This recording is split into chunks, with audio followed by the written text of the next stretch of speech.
बिस्मिल्लाहिर्रहमानिर्रहीम अल्हम्दुलिल्लाहि रब्बिल आलमीन वस्सलातु वस्सलामु अलन नबिय्यिस सादिक़िल अमीन व अला आलिहि व अस्हाबिहि लदीना नुजूमुल हिदायति वल यकीन रब्बि इश्रह ली सदरी व यस्सिर ली अमरी वहलुल उक़दतम मिन लिसानी यफ़क़हू क़ौली अम्मा बअदु फ़अऊज़ु बिल्लाहि मिनश शैतानिर रजीम बिस्मिल्लाहिर रहमानिर रहीम मुहम्मदुर रसूलुल्लाह वल्लज़ीना मअहू अशिद्दाउ अलल कुफ़्फ़ारि रुहमाउ बैनहुम तराहुम रुक्अन सुज्जदन यब्तगूना फ़ज़लन मिनल्लाहि व रिज़वाना सीमाहुम फ़ी वुजूहिहिम मिन असरिस सुजूद सदक़ल्लाहुल अलियुल अज़ीम।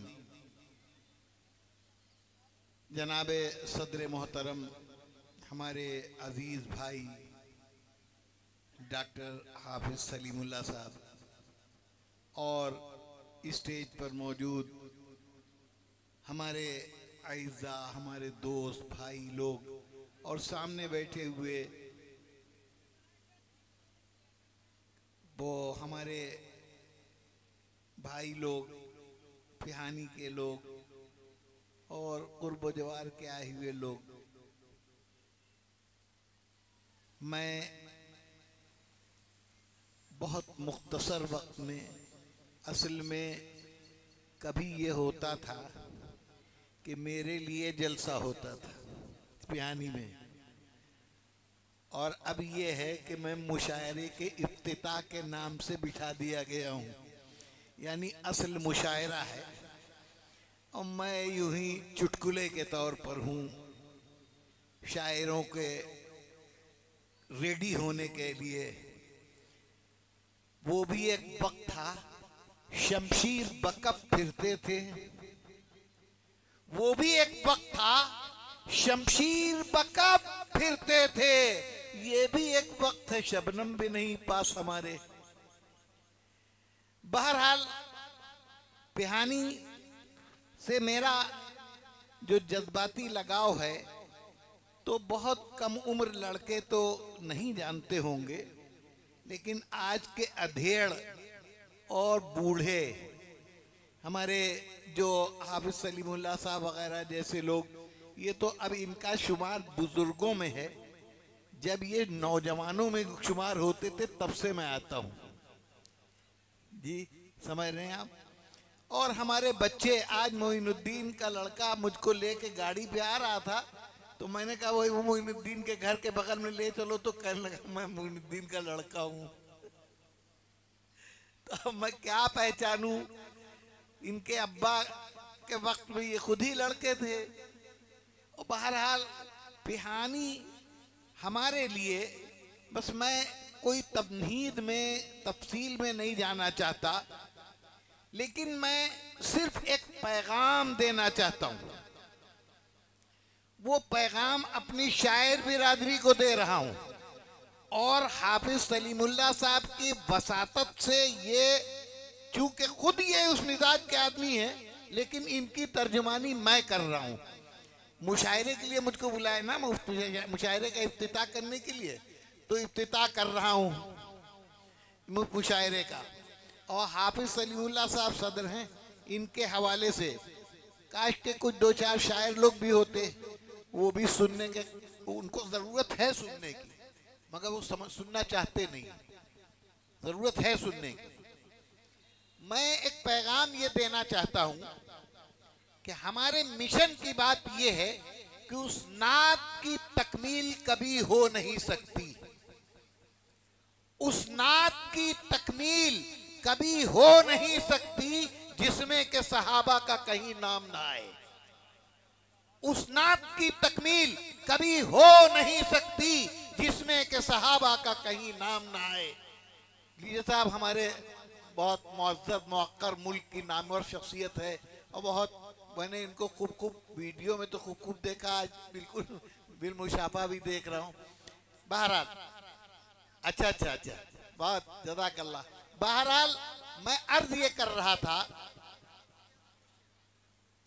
उस नात की तकमील कभी हो नहीं सकती, उस नात की तकमील कभी हो नहीं सकती जिसमें के सहाबा का कहीं नाम ना आए जी। और बात क्यों है कि बनारस में चंद बरस पहले की बात है,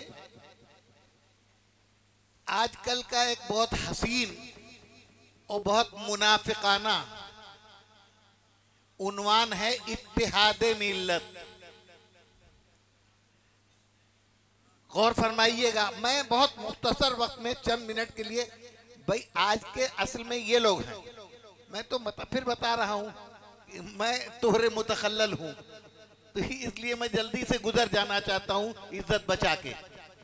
इससे पहले कि मोइनुद्दीन हमसे इशारा करें, ये हमको घड़ी वड़ी दिखा चुके हैं, सब समझे, बता चुके हैं हमको बहुत बाकायदा, क्योंकि ये खुद भी भूल गए वो कि मौलाना जमालुद्दीन के लड़के, अब ये शायर हैं, नेता, समझे आप, ये भूल गए कि खैर बहरहाल नारवा कहिए बेवफा कहिए, नारवा कहिए बेवफा कहिए, कहिए कहिए हमें बुरा कहिए, कहिए कहिए हमें बुरा कहिए।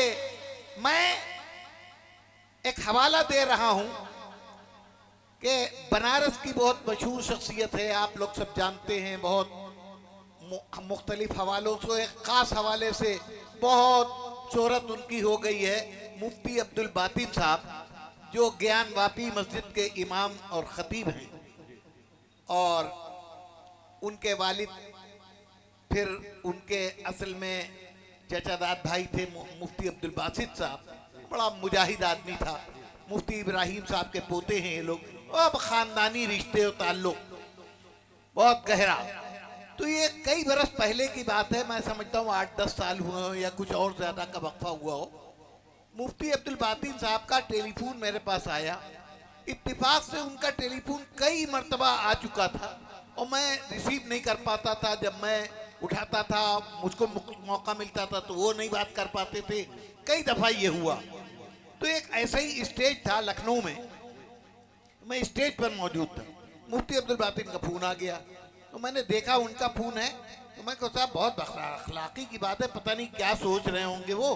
मैं उतर कर स्टेज से नीचे आया और थोड़ा पीछे अलग हटकर मैंने उनको बताया, मुफ्ती साहब मादरत चाहता हूँ, कई दफ़ा आपका फ़ोन आया, मैं उस वक्त नहीं रिसीव कर पाया, जब मैंने किया तो आपसे बात नहीं हो पाई, और इस वक्त भी मैं एक जलसे में हूँ, स्टेज से उतर के आया हूँ, जल्दी से बता दीजिए क्या काम, क्यों किया फ़ोन आपने। उन्होंने तारीख बताई कि बनारस में फला और फला तारीख को एक बहुत बड़ी हम लोग कॉन्फ्रेंस कर रहे हैं, सीरत कॉन्फ्रेंस,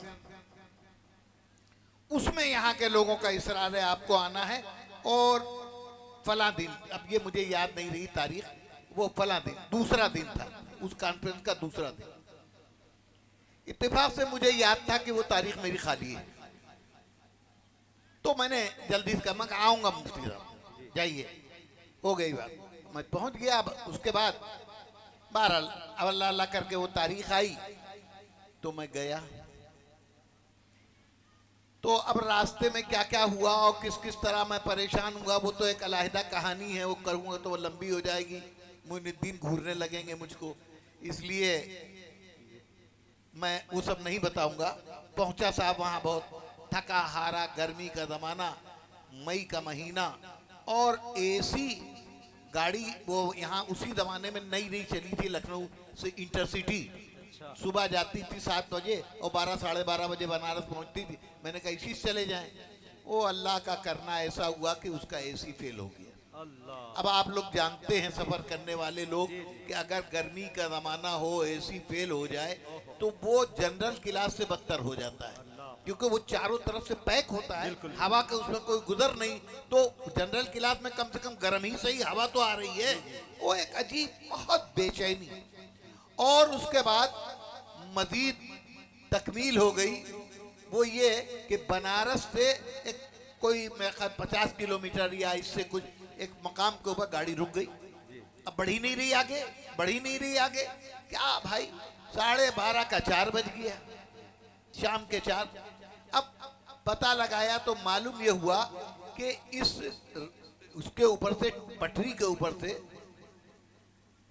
इंजन जा रहा था और कोई ट्रक वाला मट्टी भरे हुए, उसने जल्दी की, वो घुसेड़ दिया और टकरा गया तो वो पूरा ट्रक पास पास हो गया और सारी फिजा में गुबार, मट्टी, और गर्मी का जमाना और लू चल रही है। कहा ट्रेन बढ़ने के लायक नहीं है, वो पानी वानी का छिड़काव हो रहा है, क्या हो रहा है, कुछ मट्टी बैठेगी तब चल पाएगी। खैर साहब वहां घंटा 1.5 घंटा होते अब आते, असर का वक्त हुआ, पहुंचे, बहुत परेशान। स्टेशन पर लोग मौजूद थे, खैर वो ले गए, वो नहाए धोए हम वहां। उसके बाद सबसे मजे की बात यह है कि बिल्कुल जहाजी साइज का पोस्टर लाके उन्होंने मेरे सामने रखा। अब 2 रोजा जलसा था, एक दिन गुजर चुका था और भांत भांत की किस्म, बस मैं क्या बताऊं, कौन नहीं था, कुत्ते बिल्ली ये वो सब, लखनऊ के भी कुछ। अब आप लोग समझ लीजिए, बाकी आगे इसके बाद आपको खुद समझना चाहिए। समझे आप सब। अब वो जो मैंने देखा पोस्टर तो मेरे यूं ही मैं सुलगाया गया था। मैंने कहा कहाँ है मुफ्ती अब्दुल बातिन, अब वो गायब। अल्लाह। मुफ्ती अब्दुल बातिन गायब। उन्हीं लोगों के घर में मुफ्ती अब्दुल बासित जो उनके भाई थे, बड़े चचेदार, उनके घर में उनका लड़का अब्दुल नासिर हो, ये वो सब लोग। मैंने कहा वो कहाँ है तुम्हारे चचा, वो आ रहे हैं, ये कर रहे हैं, वो कर रहे हैं। मैंने कहा देखो ऐसा है, मैं कहना ये चाह रहा हूँ कि पोस्टर देख लिया, तुम लोगों ने बहुत नासमझी की बात की, मुफ्ती अब्दुल बातिन को ये बात मालूम है, मैं इस जलसे के शिरकत के काबिल हूँ, मुझको बुलाना चाहिए था, कितनी बड़ी ज्यादती की उन्होंने। खैर बहरहाल अब मैं ये तो उनसे फिर हिसाब किताब करूँगा, लेकिन फिलहाल ऐसा करो कि शाम को मैंने कहा अभी जा रही है वैशाली वापस 7 बजे, तुम खामोशी के साथ तुम लोग कुछ न करो, चुपके से मुझको स्टेशन भिजवा दो, मैं वापस चला जाऊं, बात अपनों की है, अंदर के अंदर रह जाए, मैं इसमें शिरकत नहीं कर पाऊंगा। अच्छा उन लोगों ने तो कोई जवाब दिया नहीं, वो बाहर, घर के बाहर लोगों, जरा ही देर में 40-50 और उससे भी ज्यादा नौजवान ज्यादा सब आ गए। और बनारस मेरी जगह, जाने आने वाली जगह, लोग कदर करते हैं, मोहब्बत करते हैं, पिहानी की तरह की जगह। तो वो कहने लगे मौलाना सुना आप जा रहे हैं वापस। मैं कहा भाई आप लोग समझिए मेरे। कहा मौलाना फिर जलसा नहीं होगा, अल्लाह, बनारस आप आके चले जाएं, ऐसा नहीं, ये तो फिर हो नहीं सकता, जलसा ही नहीं होने देंगे। हमने कहा भैया देख नहीं रहे हो क्या है, अल्लाह का करना ऐसा कि उसके कन्वीनर साहब भी वही थे जी, और एक भतीजे साहब की पहले दिन हो चुकी थी तकरीर, चच्चा साहब हमारे साथ थे, और हर टाइप का, हर पूरा स्टेज मालूम होता है, ये इसका कम से कम 5-8 गुना स्टेज चौड़ा लंबा, अब यहाँ से वहां तक मौलवियों की और नेताओं की कतार, और बनारस का बेनिया बाग सबसे बड़ा, वो वहां पूरा खचाखच भरा, हर तरह का मजमा, सब मसलक के लोग, सब तरह के। मैंने ये कहा क्या सूरत हाल है, मैंने कहा देखो इज्जत बचाने का अगर तुम लोग नहीं मानते हो तो बस एक रास्ता है, वो ये है कि मेरी तकरीर सबसे पहले करा दो, मुझको ले जाओ, 15 मिनट कहो 15 मिनट, आधा घंटा कहो आधा घंटा, क्योंकि तुम्हारा तो रात भर प्रोग्राम चलेगा, फिर भी खत्म नहीं होंगे मौलवी, इतने लोग हैं और हर किस्म के हैं, इसलिए 15 मिनट आधा घंटा जितना वक्त रखो, मेरी तकरीर करा लो, चुपके मुझको पहुंचाओ और मुझको स्टेज से उतार के, बस आफियत का रास्ता यही है, न मैं किसी की सुनूंगा न मैं कोई जवाब दूंगा। सुन लीजिए बात जो मैं कहना चाह रहा हूं। कहने लगे कि वो तो फलाने साहब वही साहब, उन्होंने पहले से, मैंने कहा तो उन्हीं के करा लीजिए। मैं कह तो रहा हूं। खैर किस्सा मुख्तसर ये कि मेरे लिए उन लोगों ने मंजूर किया और मैं स्टेज पर पहुंचा और उनकी मौजूदगी में वो लपक के आ गए और मुसाफा किया और ये वो सब उन लोगों को ढंग मालूम ही है, आपको जानते हैं, आप लोग यहीं रहते हैं। खैर साहब, मैंने जो बात कही वो मैं यहां दोहराना चाहता हूं। वो बात, उसके लिए मैंने ये सारी तमीज, मैंने कहा कि ये इत्तेहादे मिल्लत और इत्तेहादे उम्मत, ये उन्वान मुनाफिकाना उन्वान है। अल्लाह। इत्तेहाद के नाम पर इंतशार की कुछ बातें और पैदा कर दी जाती हैं और मिल्लत का 2-4-5 लाख रुपया खाने पीने पर खर्च होता है। इत्तेहाद मुर्ग और बिरयानी खाने पर होता है। अगर इत्तेहाद तुम लेके चले हो, कोई बुनियादी इत्तेहाद भी तो होना चाहिए। किस चीज पर इत्तेहाद करोगे? क्या बात? जिसकी जो समझ में आ रहा है इत्तेहाद के लिए बता रहा है, अपनी मुसलमानों को कोस रहा है, मिल्लत को कोस रहा है, ये हमारे अंदर खराबी, वो हमारे अंदर खराबी, दूसरों को और हंसने का मौका दे रहे हो और कोई पैगाम नहीं दे रहे हो कि किस नुक्ते पर इत्तेहाद हो। भाई इत्तेहाद के लिए कोई बुनियादी इत्तेहाद भी तो होना चाहिए। मैंने जो बात वहां कही थी उन सब की मौजूदगी में, मैंने कहा मैं बताने जा रहा हूं, गौर से सुनिए। बुनियादे इत्तेहाद सहाबाए किराम है। बेशक हक है। अल्लाह के नबी सल्लल्लाहु ताला अलैहि वसल्लम इस दुनिया में आए और उन्होंने दुनिया की निजाम को तब्दील किया। यूं मुस्कुराए झांसी कलियों में पड़ गई, यूं मुस्कुराए झांसी कलियों में पड़ गई, यूं लबकुशा हुए कि गुलिस्तां बना दिया। क्या बात है भाई, सुभान अल्लाह। यूं लबकुशा हुए कि गुलिस्तां बना दिया। मेरे आका सल्लल्लाहु ताला अलैहि वसल्लम ने सोचने के पैमाने तब्दील किए, फिक्र और नजर की बुनियादें तब्दील की, दिमाग तब्दील किए, जहन तब्दील किए, फिक्रें तब्दील की, दिल तब्दील किए और दुनिया का नक्शा बदल दिया।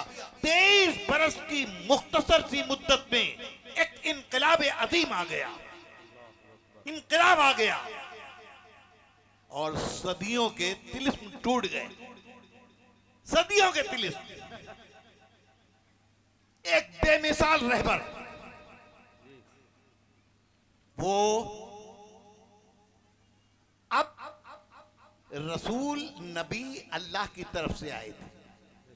अल्लाह के नबी ने क्या किया? कहने वाले बदमाश कहते वक्त सोचते नहीं कि नबी जब दुनिया से चले गए तो कुल 5 लोग मुसलमान थे। अल्लाह है? अरे पूरी जिंदगी में जिसकी कमाई 5 आदमी हो वो कामयाब कहा जाएगा? अरे ये मौलाना उस्मान गनी साहब बैठे हुए हैं, ये नबी के गुलामों के गुलामों के गुलाम, उस पर फख्र करें तो नाद है। बकौल हमारे हजरत कारी सिद्दीक साहब बांधवी रहमतुल्लाह अलैह के कि जो पहुंचा हश्र में साकिब फरिश्ते सब पुकार उठे। जो पहुंचा हश्र में साकिब फरिश्ते सब पुकार उठे, मोहम्मद के गुलामों का गुलाम आया। ये है दुनिया की वाहिद शख्सियत। पूरी कायनात में, पूरी तारीख इंसानी में एक और सिर्फ एक हस्ती मोहम्मद रसूलुल्लाह की है जिसका गुलाम कह करके अपने आप को फख्र महसूस करते हैं लोग। वरना दुनिया में कोई ऐसी हस्ती नहीं है जिसका लोग अपने को गुलाम कहें। गुलामी बड़ा कड़वा लफ्ज है जी। आज मैं अक्सर कहता हूं हमारे मुल्क में आईनी तौर पर सबसे बड़ा ओहदा सदर जमहूरिया का होता है, राष्ट्रपति, प्रेसिडेंट ऑफ इंडिया, है ना। उनका एक घर है, वो घर नहीं महल्ला है। बिल्कुल नाम तो ये है कि राष्ट्रपति भवन, लेकिन भवन नहीं, पूरा इलाका महल्ला। इसी तरीके से उनके मुलाजिमीन की तादाद सैकड़ों से गुजरकर हजारों तक पहुंचती उस स्टाफ में। क्या नहीं है। पुलिस स्टेशन उसके अंदर है, डाकखाना उसके अंदर है, बैंक उसके अंदर है, बाग उसके अंदर है, मुगल गार्डन, सब कुछ उस एक महल में है, एक भवन में है। अब आप समझ सकते हैं हर काम के लिए जिम्मेदार लोग, माली भी हैं, पोस्ट मास्टर भी हैं, पोस्ट वाले भी हैं, पुलिस वाले भी हैं, बैंक वाले भी हैं, उनका पर्सनल स्टाफ भी है, एक सैकड़ों से गुजरकर उनमें जाहिर है ऊपर से लेके नीचे तक जो सबसे छोटा मुलाजिम हो, सबसे छोटा नाली साफ करने वाला, अब उससे आप पूछिए कि सुना ये कि आप राष्ट्रपति भवन में काम करते हैं? जी हाँ, जी हाँ, बहुत गर्दन उठा के कह दिए। क्या करते हैं आप वहां? अब क्या बताए वो, फिर एक मुनाफिकत का लफ्ज है जी, कहने मैं वहां कर्मचारी हूं। अब ये कर्मचारी में सब आ गए, पीए भी आ गया, वो भी कर्मचारी है, समझे आप, पीएस भी आ गया, वो भी कर्मचारी है, और ये भी कर्मचारी, क्या बारीकी है, समझे आप, कर्मचारी हैं। अच्छा साहब, तो अब उनसे कहा आप पूछिए क्या आप राष्ट्रपति जी के गुलाम हैं? आप यकीन मानिए वो छिटक के खड़ा हो जाए। गुलाम क्या मतलब?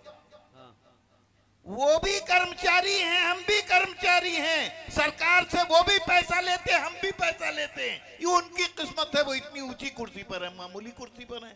कर्मचारी, वो भी कर्मचारी, हम भी, कैसी गुलामी। यानी इतनी बड़ी मुल्क की सबसे बड़ी शख्सियत का अदना तरीन आदमी भी अपने को गुलाम कहलाना पसंद नहीं करता, लेकिन हजरत मोहम्मदुर रसूलुल्लाह सल्लल्लाहु ताला अलैहि वसल्लम हर आदमी खुश नसीबी पे हर फर्द उम्मत मगन, खुश नसीबी पे हर फर्द उम्मत मगन, हर गुलाम आपका शादमा शादमा, हर गुलाम आपका शादमा शादमा। मेरे आका आपकी निस्बत है ही ऐसी कि आपकी गुलामी पर सब फख्र करते हैं। यह है जी रसूलुल्लाह सल्लल्लाहु ताला अलैहि वसल्लम दुनिया से तशरीफ ले गए, दुनिया की तारीख का वाहिद रहबर, पूरी दुनिया की तारीख, मैं जो कुछ कह रहा हूं एक एक लफ्ज की जिम्मेदारी ले रहा हूं, एक एक लफ्ज जिम्मेदारी के साथ कह रहा हूं, तवज्जो से सुन लीजिए।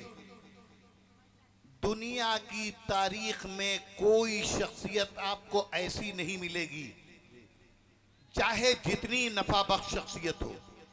होता क्या है हमारी इस दुनिया में, एक से एक रहबर, एक से एक लीडर, एक से एक कारामद लोग दुनिया में आते, अच्छे लोग भी बुरे लोग भी। अब जितना फायदेमंद आदमी है जब वो दुनिया से चला जाता है तो क्या होता है, ये थे और वो थे, ये कारनामा वो कारनामा, ये खिदमत वो खिदमत। अगर अल्लाह कुछ दिन और जिंदगी दे देते तो अभी ये काम उनका ये अधूरा रह गया। हर कारामद आदमी के लिए यही कहा जाता है कि अगर कुछ दिन और रहते तो और कुछ हो जाता। तन्हा हजरत मोहम्मदुर रसूलुल्लाह की हस्ती है कि जिंदगी में ही ऐलान कर दिया गया, अल यौम अकमलतु लकुम दीनकुम व अतममतु अलैकुम निअमती व रज़ीतु लकुमुल इस्लाम दीना। काम मुकम्मल कर दिया, बाकी कुछ नहीं बचा। ऐलान हो गया ऊपर से, तुम्हारा दीन मुकम्मल कर दिया, तुम्हारा निजाम मुकम्मल कर दिया, इस्लाम को तुम्हारे लिए दीन के तौर पर चुन लिया। जिस दिन ये आयत नाजिल हुई सहाबा किराम मसर्रत से झूम उठे। नबी के गुलाम अपने आका की कामयाबी का परवाना पाकर, ऊपर से पैगाम आया है, जिसने भेजा उसने मंजूरी दे दी, तुमने काम कर दिया। गुलाम खुश, सब एक दूसरे को मुबारकबाद दे रहे हैं, ये उनको वो उनको, मुबारक मुबारक, दीन मुकम्मल दीन मुकम्मल, मेरे आका का काम मुकम्मल, अल्लाह ने फरमा दिया। एक दूसरे को झूम झूम के मुबारकबादें दे रहे थे। इसी बीच कुछ देर गुजरी तो नजर पड़ी, हम में की सबसे बड़ी शख्सियत तो नजर ही नहीं आ रही। वो कहां? वो सफर का साथी, हदर का साथी, बद्र का साथी, कब्र का साथी सैयदना सिद्दीक अकबर कहां? अल्लाहु अकबर। वो कहां? अबू बकर तो है ही नहीं। अब एक दूसरे से पूछ रहे हैं, और जब देखा अबू बकर नहीं है तो सबकी ओस पड़ गई खुशियों पर। कोई राज है जरूर, ढूंढो अबू बकर कहाँ, इस खुशी के मौके पर अबू बकर कहाँ। ढूंढते ढांढते लोग पहुंचे, देखा मस्जिद के कोने में बैठे रो रहे। मस्जिद के कोने में बैठे रो रहे हैं। अब जब पहुंचे लोग, ओहो अबू बकर रो रहे हैं, बड़ा मामला कोई संगीन है, सबकी खुशियों पर ओस पड़ गई। और फिर पूछना शुरू किया, अबू बकर क्यों रो रहे हैं आप? जाओ तुम, हम तुमसे कुछ नहीं, या तो आप हमारी खुशी में शरीक हो जाइए या अपने गम में हमको शरीक कर लीजिए।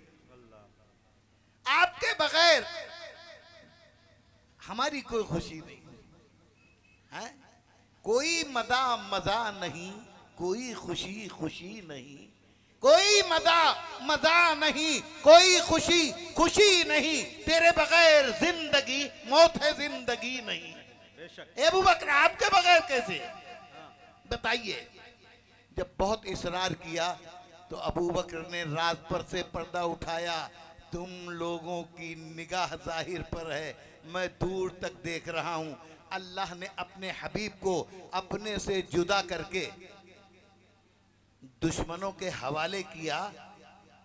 क्या कुछ नहीं गुजरी अल्लाह के महबूब के ऊपर। अल्लाह ने ये सब कुछ इसलिए गवारा किया कि उनके अलावा इस काम को कोई कर नहीं सकता था।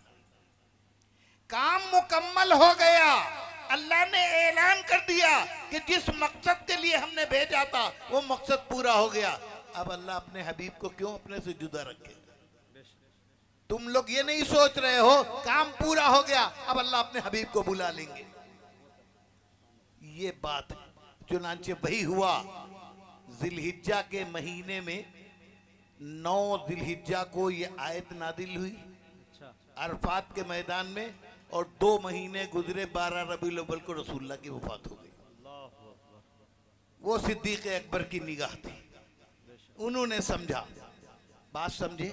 अब क्या हुआ, सिद्दीक तो अल्लाह के नबी सल्लल्लाहु ताला अलैहि वसल्लम काम करके गए, और इस एतमाद के साथ गए, इस फर्म के साथ गए, मैंने काम खाली पूरा नहीं किया बल्कि सारी दुनिया में कयामत तक के लिए सामान कर दिया है। क्या अस्हाबी कन नुजूम बिअय्यिहिम इक्तदैतुम इह्तदैतुम, मेरे सहाबा बिखरे हुए सितारों की तरह हैं, इनमें से जिसका भी दामन थाम लोगे हिदायत पा जाओगे। क्या बात है, क्या बात है। जिसका भी दामन थाम लोगे हिदायत पा जाओगे। ये शमे नबूवत के परवाने खुद कुछ नहीं है, खुद कुछ नहीं है, इनका सिरा मिला हुआ है नबी सल्लल्लाहु ताला अलैहि वसल्लम। मैंने यही बात कही, नबी अपना काम करके चले गए, और ये बात मैंने उससे पहले भी एक मर्तबा कही थी। मेरा एक रिसाला निकलता है यहाँ पियानी में, बाता बाता नहीं, पहले आया करता था अल बद्र के नाम से। 1979 में ईरान में एक इनकलाब आया था, आप लोगों को मालूम है।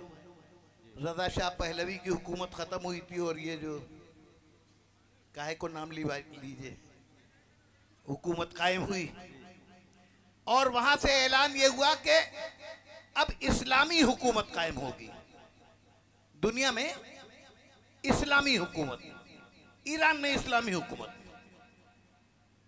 हमने एक खत लिखा फारसी में, ईरानी सफारत खाने भेजा, डायरेक्ट भेज नहीं सकते थे।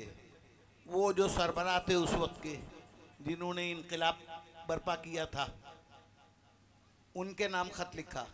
मैंने कहा आपने ऐलान किया है कि आपके मुल्क में इस्लामी हुकूमत कायम होगी, आप पहली मर्तबा इस्लामी हुकूमत कायम करने जा रहे हैं या इससे पहले कभी कायम हो चुकी है? क्या बात है। अगर कायम हो चुकी है तो निशानदत कर दीजिए वो कब हुई है। जी, और अगर नहीं कायम हुई है तो आपके लिए बुनियादें क्या होंगी? रसूल तो है नहीं आपके सामने। कोई सन्नाटा छाया रहा, जवाब क्या देते? खुलफाए राशिदीन के सिवा और किसका हवाला दे सकते हैं इस्लामी हुकूमत के लिए? नबी के मिशन को सहाबा ने ही तो पूरा किया है।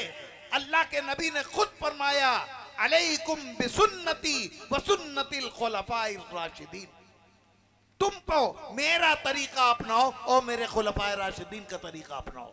भाई मेरे, यही मैंने कहा सबके सामने। मैंने कहा भाई, खाने पीने पर इत्तेहाद न करो, मिल्लत को एक नुक्ता दो, बताओ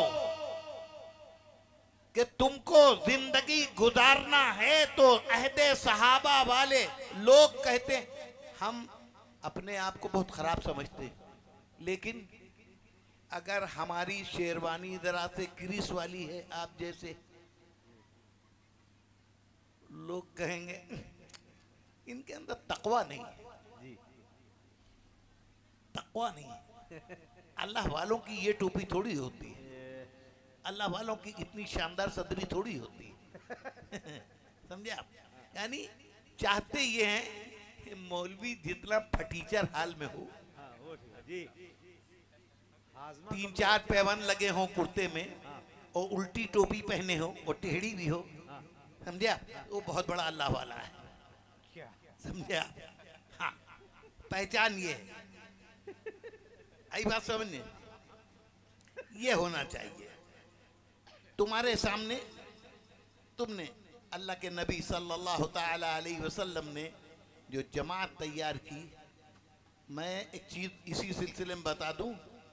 हजरत इमाम अबू हनीफा रहमतुल्लाह ताला अलैह, इमाम आदम अबू हनीफा सन 80 हिजरी में पैदा हुए। सन 80, रसूलुल्लाह की वफात हुई है सन 11 हिजरी में, यानी 70 बरस के बाद पैदा हो गए इमाम शाह अबू हनीफा, और सन 150 में उनकी वफात हुई। 80 में पैदाइश, 150 हिजरी में वफात। अब आप तसव्वुर कीजिए, ये 1446 चल रहा है, 1300 साल हो चुके उनकी वफात को, और उस वक्त 300 रुपए की चादर ओढ़ते थे इमाम हनीफा। अल्लाहु अकबर, वाह वाह वाह वाह वाह वाह वाह, जिंदाबाद जी, जिंदाबाद। हाय हाय, आज 3 करोड़ भी कम है। वाह, क्या जाहिदाने खुश के चेहरे पे तमाचा। है, तुमने मेयार, तुम्हें काली घटा का भी नहीं पहचानना आया, तुम्हें काली घटा का भी नहीं पहचानना आया। नशेमन से धुआं उठता है, तुम कहते हो सामन है। नशेमन से धुआं उठता है, तुम कहते हो सामन है। ये हाँ भाई मेरे, तो असली चीज सहाबे किराम रिजवानुल्लाहि ताला अलैहिम मजमईन की जिंदगी। अल्लाह के नबी सल्लल्लाहु ताला अलैहि वसल्लम गए, कोई बड़े से बड़ा रहबर आप हमको ऐसा पेश कीजिए। लोग कहते हैं, हम अपने अकाबिर में कहते हैं, बहुत चंद गिनी चुनी शख्सियतें ऐसी हैं जिन्होंने अपने बाद अपने जैसे अपने शागिर्द छोड़े, वरना वो गए, खत्म, कहानी खत्म। अल्लाह, हाँ है ना, अल्लाह के नबी सल्लल्लाहु ताला अलैहि वसल्लम 100% कामयाब। मैं खाने का महरूम भी महरूम नहीं है, कोई नहीं, कोई नहीं। अबू बकर की खाली बात न करो, उमर की खाली बात न करो, उस्मान और अली की बात न करो। मैं कहता हूँ खब्बाब को ले लो, खुबैब को ले लो, सलमान को ले लो, हैं, छोटे से छोटे कम से कम दर्जे के सहाबी को ले लो, जो भी है वो अपनी जगह पर कामयाब है, हीरा है। अल्लाह के नबी ने फरमा दिया, जिसका दामन थाम लो हिदायत पा जाओगे। इसलिए सहाबे किराम रिजवानुल्लाहि ताला अलैहिम मजमईन के बगैर न हमें दीन मिल सकता, न हमारी नात हो सकती, न हमारी तकरीर हो सकती, न हम हदीस जान सकते, न हम कुरान जान सकते। इसलिए मैं, अब तो 2-2 हो गए, हमारे नादिम साहब भी आ गए और हमारे सदर साहब भी मौजूद हैं। आप लोगों के हवाले से ये मैं कहना चाहता हूँ कि अपनी शायर बिरादरी को इस बात पर मजबूर कीजिए, पाबंद कीजिए। नात कहना है तो बगैर सहाबा के जिक्र के कोई नात मुकम्मल नहीं होगी। वाह वाह वाह वाह वाह वाह। जी, कहना है तो नात मुकम्मल कहो, ये आधी अधूरी नात क्या? क्या बात है, ये आधी अधूरी क्या हो गई मदह सहाबा जी। इसलिए आज बस मैं यही पैगाम दे करके रुखसत होना चाहता हूं जी। बस अकीदे की बात है। अल्लाह तबारक व तआला हमको समझने और अमल करने की तौफीक अता फरमाए। व आखिरु दावाना अनिल हम्दुलिल्लाहि रब्बिल आलमीन।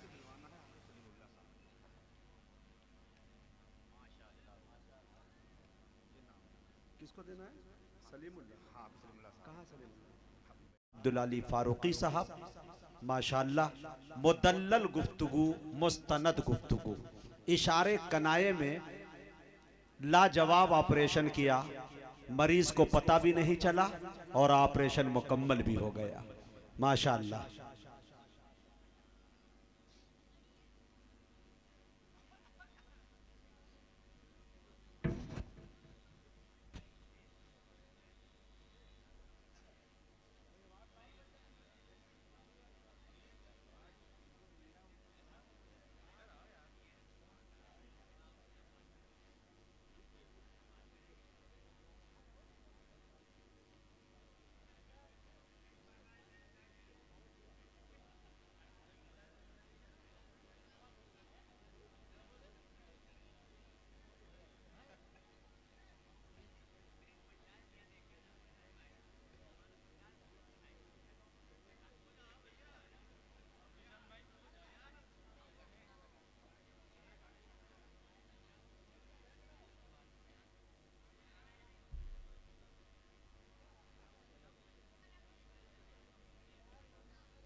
अब इस कमेटी की तरफ से, इस बस्ती से, इस गांव की तरफ से जनाब हजरत मौलाना अब्दुल अली फारूकी साहब को मौलाना जमालुद्दीन अवार्ड से नवाजा जा रहा है।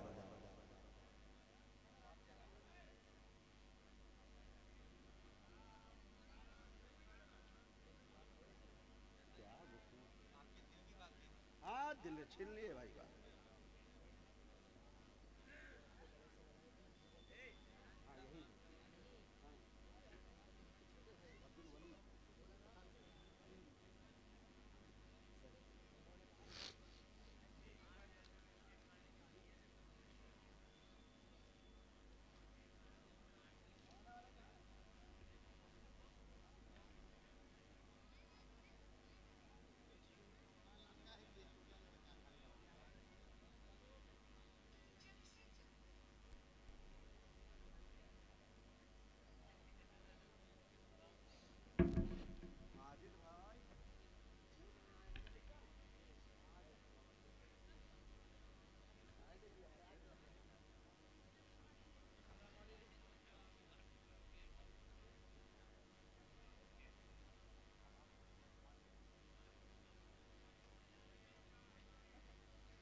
कारी शम्सुज़्ज़ोहा साहब के हाथों और हाफिज सलमान साहब के हाथों क्या कहते हैं कि तमाम को मौलाना उस्मान गनी साहब तशरीफ लाए, शॉल ओढ़ा के इनकी सम्मानित की जा रही है। एजाज़ दिया जा रहा है जनाब मोइनुद्दीन अंसारी साहब, गयासुद्दीन अंसारी साहब, जनाब नफीस अंसारी साहब तशरीफ ले आए, शम्सुल हक साहब तशरीफ ले आए, कारी ताहिर बैग साहब, कारी शम्सुज़्ज़ोहा साहब के बदस्त। हाँ,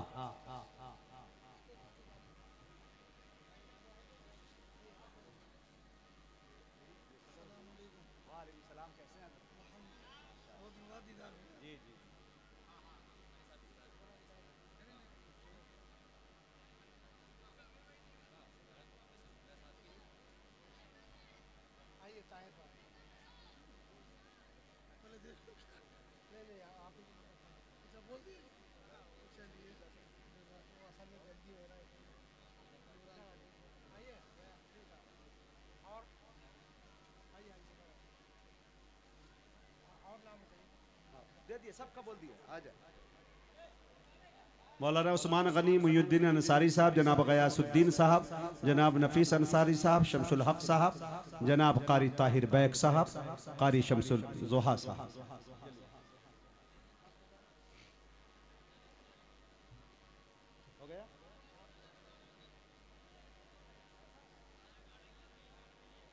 सदर मुशायरा जनाब हाफिज सलीमुल्ला असलम साहब के हाथों। चलिए माशाल्लाह हो गया तो बिस्मिल्लाह करें।